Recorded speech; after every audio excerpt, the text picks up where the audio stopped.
Hello students, आपका स्वागत है आपके यूट्यूब चैनल मैथ्स इजी में। हम रियल नंबर्स में एक्सरसाइज 1.1 कर रहे थे। इसके अंदर यूक्लिड डिवीज़न लेमा के ऊपर सवाल हम कर रहे थे। आज हमें क्वेश्चन नंबर 4 और 5 करने हैं। देखिए क्वेश्चन नंबर 4 में आपसे क्या पूछा गया है। Use Euclid's division lemma to show that the square of any positive integer is either of the form 3m or 3m plus 1 for some integer m। किसी भी पॉजिटिव इंटीजर का स्क्वायर जो है वो 3m या 3m plus 1 के form में होना चाहिए। ये इस सवाल के अंदर पूछा गया है। तो सबसे पहले आप ले लीजिए कोई भी एक आर्बिट्ररी पॉजिटिव इंटीजर। तो हम यहाँ पर लिख रहे हैं consider N arbitrary positive integer y। Consider any arbitrary मतलब कोई भी arbitrary positive integer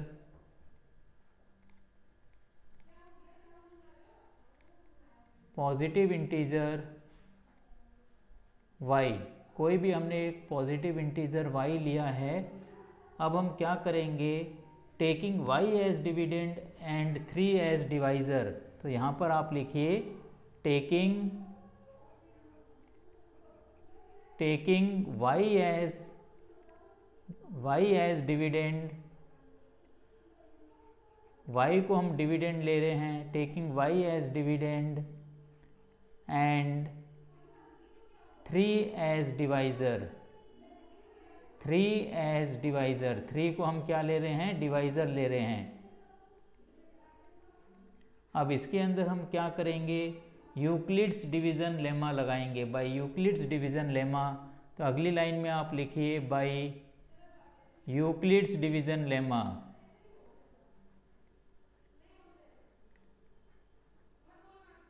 by Euclid's division lemma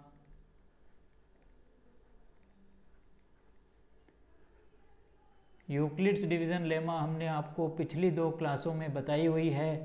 अब यूक्लिड्स डिवीज़न लेमा से क्या हो जाएगा, हम इसको लिख सकते हैं y is equal to 3q plus r. 3q plus r. अब इसमें r में हमें कंडीशन लगानी है, 0 इज़ लेस देन और equal to r is less than 3। r की वैल्यू 3 से छोटी होनी चाहिए और 0 या 0 से बड़ी हो सकती है। इसका मतलब क्या हो गया, that is r is equal to 0 1 2। r की वैल्यू क्या होगी, 0 1 2। ये 3 वैल्यूज़ r की होंगी। अब आप देखिए यहाँ पे एक एक करके हम केसेस डिस्कस करेंगे। If r is equal to 0, पहली कंडीशन आपकी क्या बनती है, if r is equal to 0। उस केस के अंदर y की वैल्यू क्या हो जाएगी, y is equal to 3q। y को हमने लिख दिया 3q। इसी तरीके से अगर r की वैल्यू कितनी हो जाती है, 1 हो जाती है। तो आप यहाँ पर लिखिए if r is equal to 1। If r is equal to 1, y is equal to 3q plus 1। y की वैल्यू हो गई 3q plus 1। And if r is equal to 2, y is equal to 3q plus 2। y की value क्या हो जाएगी, 3q plus 2 हो जाएगी। तो ये y की वैल्यूज़ हमें मिल रही हैं, 3q plus 1 and 3q plus 2। तो यही चीज़ हम यहाँ पर लिख देते हैं। दस y is of the form, दस y is of the form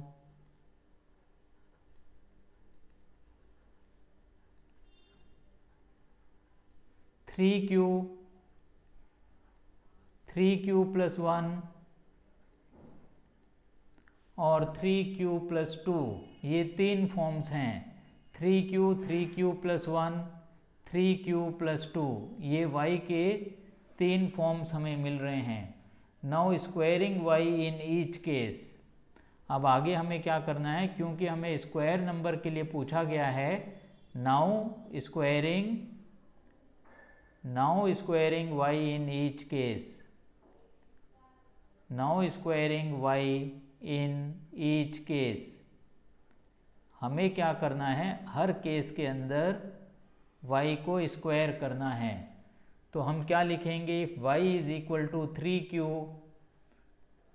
अब आप देखिए पहला केस हमारा if y is equal to 3q हम लिख रहे हैं। पहला केस अब हम यहाँ पे कंसिडर कर रहे हैं, if y is equal to 3q। अगर y की वैल्यू 3q है तो y स्क्वायर की वैल्यू क्या होगी, ये हमें लिखनी है। तो आप देखिए y स्क्वायर की वैल्यू कितनी आ जाएगी, 3q का होल स्क्वायर। तो ये कितनी वैल्यू बन जाती है, 9q square. This is equal to 9q square. इसको हम किस तरीके से लिख सकते हैं, 3 into 3q square. This is equal to 3, bracket के अंदर आप लिख दीजिए 3q स्क्वायर। अब इसी चीज़ को हम क्या लिख सकते हैं, 3m लिख सकते हैं। This is equal to 3m, where m is equal to 3q square. 3q square को हमने m मान लिया है, जो कि एक इंटीजर है। This is integer. तो एक केस के अंदर हमने देखा यहाँ पे y स्क्वायर की वैल्यू हमें क्या मिल रही है, 3m मिल रही है। इसको हम 1 से डिनोट कर सकते हैं, हमने यहाँ पर 1 लिख दिया है। अब आप लिखिए सेकेंड केस को भी हम कंसिडर करते हैं, if y is equal to 3q plus 1। अगर y 3q प्लस 1 है तो y स्क्वायर की वैल्यू क्या हो जाएगी, 3q प्लस 1 होल स्क्वायर। अब इसको हमें ओपन करना है फॉर्मूले से, तो a plus b whole square का फॉर्मूला हम लगाएंगे। तो ये देखिए ये आपको क्या मिल जाएगा, 9q square plus 6q plus 1 का स्क्वायर कितना हो गया, 1 हो गया। ये हमने a plus b whole square लगाया है, a square plus 2ab plus b square. अब इसके अंदर से हम क्या करेंगे, 3 को आप कॉमन ले लीजिए, तो ये बनेगा 3, यहाँ पर आ जाएगा 3q square plus 2q plus 1। तो इसको भी हम क्या लिख सकते हैं, this is equal to 3m plus 1, where m is equal to, m क्या लिया है ये हमें लिखना है, where m is equal to 3q square plus 2q। ये m की वैल्यू हो गई है, ये भी आपके लिए क्या हो जाएगा, एक इंटीजर हो जाएगा। This is a integer.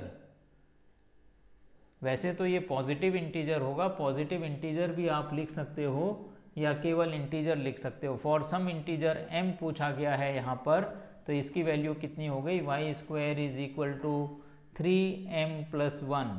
तो यहाँ पर m की वैल्यू जो हमें मिली थी 3q स्क्वायर प्लस 2q मिली थी।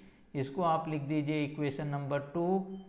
अब हम इसके अंदर तीसरा केस कंसिडर करेंगे, if y is equal to 3q plus 2।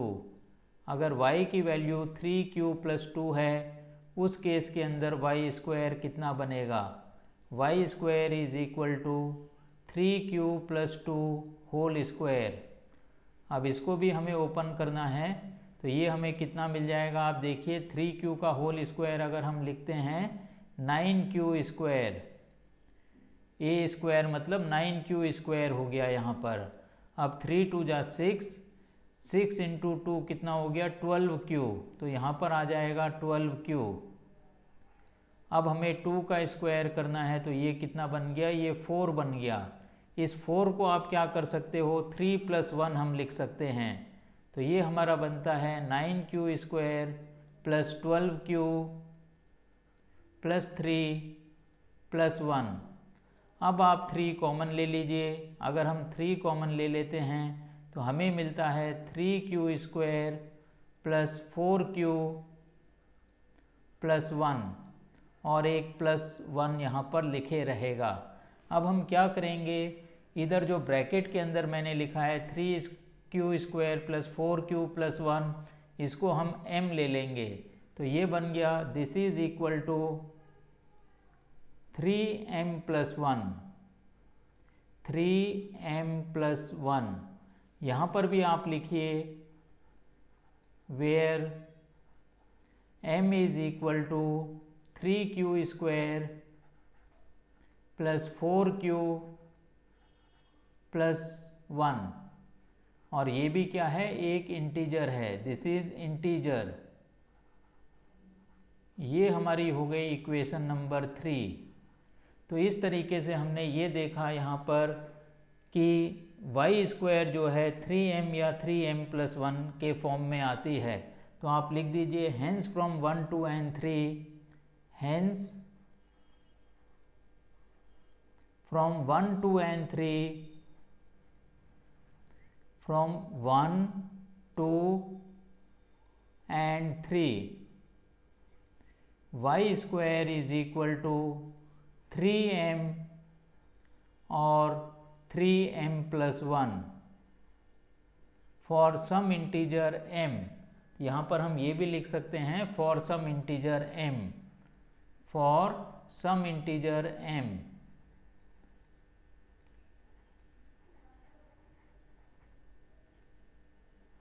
इस तरीके से हमने ये क्वेश्चन नंबर 4 किया है। अब हमें डिस्कस करना है क्वेश्चन नंबर 5। देखिए क्वेश्चन नंबर 5 में हमें क्या पूछा गया है, use Euclid's division lemma to show that cube of any positive integer is either of the form 9m और 9m प्लस 1 और 9m प्लस 8। पिछले सवाल के जैसे ही है, उसके अंदर हमने स्क्वायर किया था और इस सवाल के अंदर हमें क्या करना है, क्यूब करना है। तो इसमें भी आप क्या करोगे, consider an arbitrary integer positive integer y।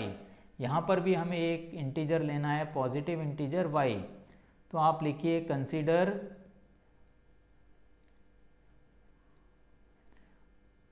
An arbitrary positive integer y।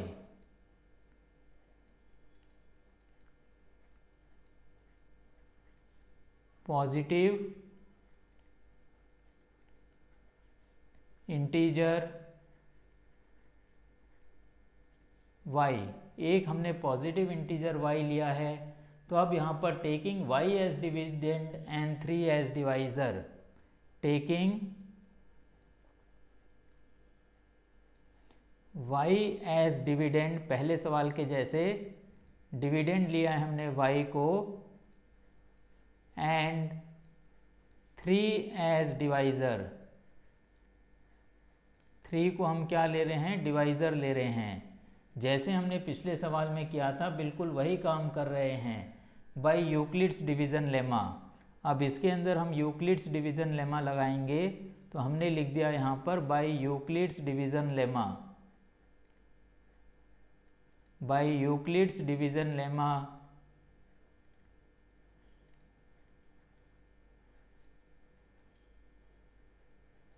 अब इसके अंदर अगर हम यूक्लिड्स डिवीज़न लेमा लगाते हैं तो हमें क्या मिलेगा, y is equal to 3q plus r। अब r के ऊपर हमें कंडीशन लगानी है, 0 इज लेस देन और equal to r is less than 3। जैसे हमने पिछले सवाल में किया था बिल्कुल वही काम हम यहाँ पर कर रहे हैं। That is r is equal to 0, 1 and 2। r की वैल्यू ये 3 हो जाती हैं। अब हम लिखेंगे if r is equal to 0। तो आप यहाँ पर लिखिए if r is equal to 0। तो यहाँ पर हमें y की वैल्यू क्या मिलेगी, y is equal to 3q, y की वैल्यू 3q मिल जाती है। अब आप लिखिए if r is equal to 1।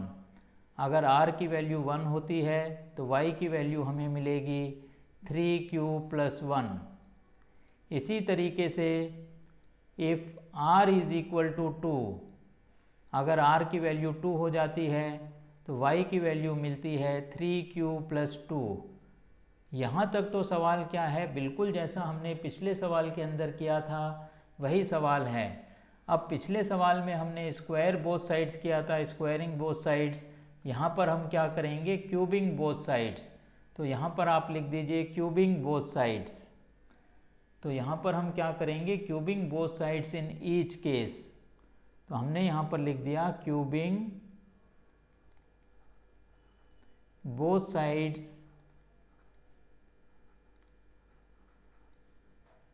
in each case। अगर हम पहले केस के अंदर क्यूब करते हैं तो आप देखिए आपको क्या मिलेगा, y क्यूब हमें करना है। If y is equal to 3 cube, तो हम यहाँ पर लिख रहे हैं if y is equal to 3 cube. इसको एक बार मिटा देते हैं, ये एक्स्ट्रा कुछ आ गया है। तो आप लिखिए if y is equal to 3 cube. अगर y की वैल्यू 3 क्यूब है तो y क्यूब क्या बनेगा ये हमें लिखना है। तो हमने लिखा y cube is equal to 3 q का होल क्यूब। तो ये हमें कितना मिल जाएगा, दिस इज इक्वल टू 3 3 जा 9 3 जा 27 क्यूब। इस 27 क्यूब को हम लिख सकते हैं 9 इंटू 3। तो हमने 9 बाहर निकाल लिया है और ये हमने कर दिया 3 क्यूब। तो इसको अब हम लिख सकते हैं this is equal to 9m, where m is equal to 3 cube. ये भी क्या हो गया, एक इंटीजर हो गया, दिस इज इंटीजर। तो ये हो गया हमारे लिए पहला case. This is equation number 1 आप लिख सकते हो यहाँ पर। तो हमने फर्स्ट केस को कर लिया, if y is equal to 3 cube. अगर y 3 क्यूब है तो हमें यहाँ पर मिलता है y cube is equal to 9 multiplied by 3 cube. अब आप आइए सेकेंड केस के अंदर।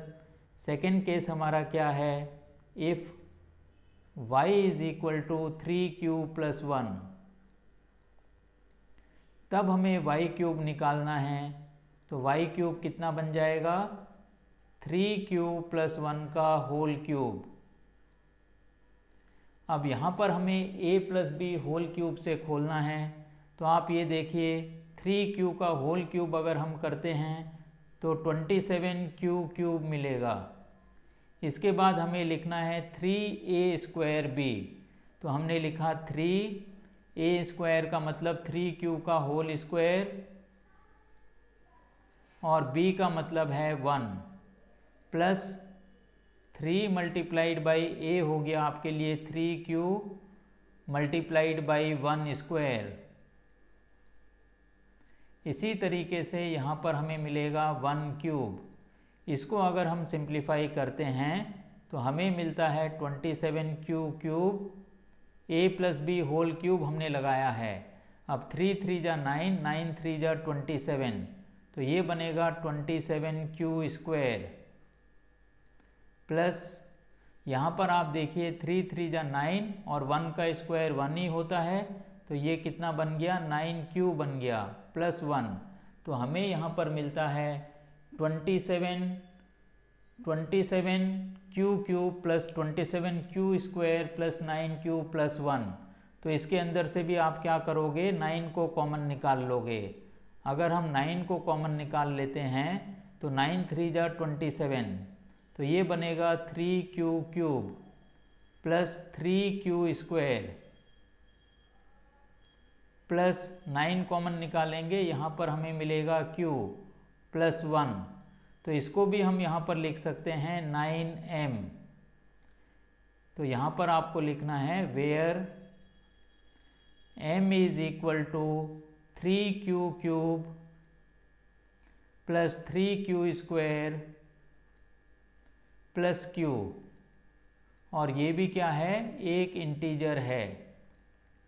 This is also an integer.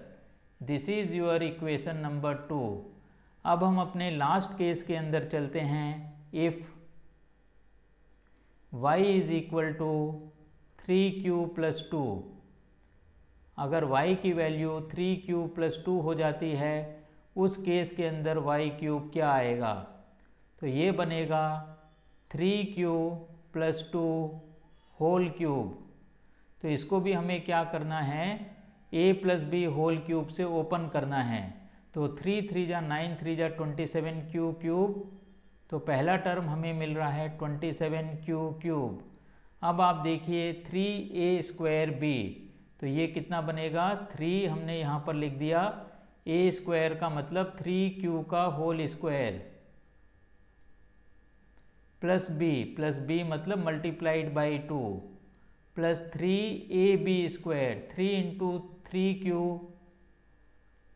Multiplied by 2 square plus 2q मतलब कितना हो गया, ये 8 आ जाएगा। इसको हम अगली लाइन में लिखते हैं तो ये हमें मिलता है 27q³ प्लस 3 3 जा 9, 9 3 जा 27, 27 इंटू 2 54 तो ये बनेगा 54q²। और इसी तरीके से अब आप आ जाइए 3 3 जा 9 और ये 2 2 जा 4 हो गया, 9 4 जा 36q प्लस 36q प्लस 8 तो ये चीज़ हमें यहाँ पर मिलती है इस केस के अंदर 27q³ 54q² plus 36q plus 8। तो इसमें से भी आप 9 को कॉमन निकाल लीजिए। अगर हम इसमें से 9 को कॉमन निकाल लेते हैं तो हमें क्या मिलेगा, आप देखिए 3q³ प्लस 9 6 जा 54 तो यहाँ पर हमें मिलेगा 6q² प्लस 4q प्लस 8 इतना हमें इसके अंदर मिलता है। 3q² plus 6q² plus 4q plus 8 तो इस तरीके से हमें यहाँ पर मिलता है। इस ब्रैकेट को अब हम क्या करेंगे, इस ब्रैकेट को हम ले लेंगे m। तो जैसे हमने बाकी के पार्ट्स में ब्रैकेट को m लिया है, इधर भी आप क्या करोगे, इसको आप लिख दीजिए this is equal to 9m plus 8 where m is equal to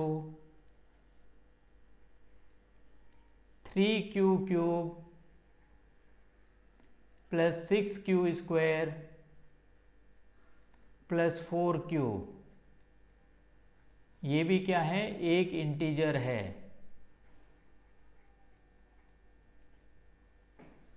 इसको हमने लिख दिया इक्वेशन नंबर 3। ये हमारा रिजल्ट 3 है। तो हम क्या लिख सकते हैं, दस cube of any positive integer from 1 to n3 आप यहाँ पर लिखिए from 1 to n3। 1 to n3 से हमें क्या मिल रहा है, cube of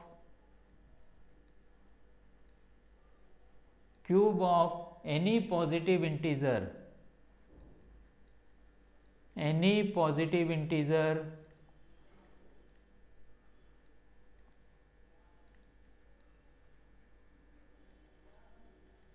is of the form